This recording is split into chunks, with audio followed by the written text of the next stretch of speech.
This is a Notes app. Create one, edit it, delete it. Simple. What matters is where it runs. This is Oracle Cloud, top to bottom. A static site, an API gateway, serverless functions, a NoSQL database, no servers anywhere. I built this exact app on AWS first, then ported it to OCI to see how close the two clouds really are. And it works. Everything you're seeing is live on Oracle. But getting it there. A few things were genuinely disappointing. Let me show you. Here's what we're building. A serverless Notes app on Oracle Cloud. The front end is static files in an object storage bucket served as a website. No web server. Every action is just a call to the API gateway. The API gateway is a single front door, mapping each route to the right function. Each route is its own OCI function running Python, one per operation. They're serverless. They spin up on a request and cost nothing when idle. Function code is packaged into a Docker image, pushed to OCIR, Oracle's registry, and pulled when the functions run. The notes live in a managed NoSQL table, nothing to provision. Access comes through a resource principal, so there are no keys in the code. The whole project is one public repo on GitHub. Clone it and follow along. First, a quick environment check confirms the tools are in place, the OCI CLI, Terraform, and Docker, and that we're authenticated to Oracle Cloud.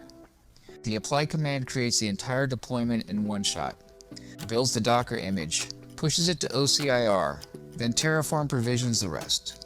The NoSQL table, the 5 functions, the API gateway, and the object storage bucket for the front end. No console clicking. When it finishes, a validation script exercises every route. Create, list, get, update, delete across 5 test notes, and prints the live API and website URLs. Why does a serverless app need a container registry at all?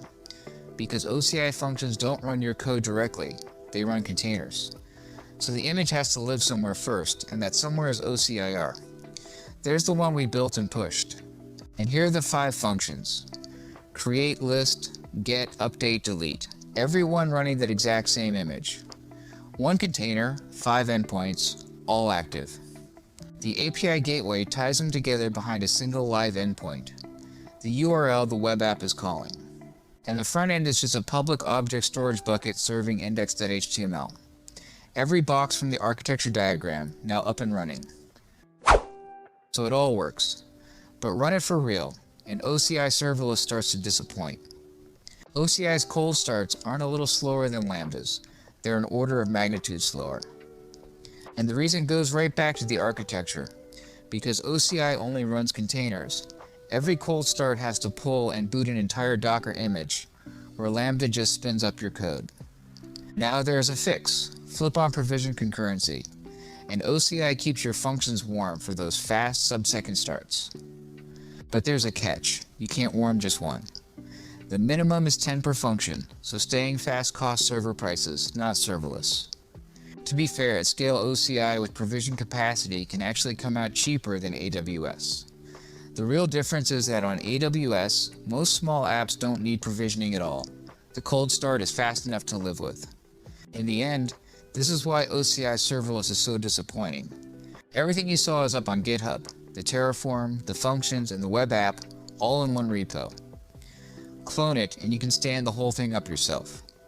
And when you're done, the destroy script tears it all back down in one shot, so you're not left paying for anything still running.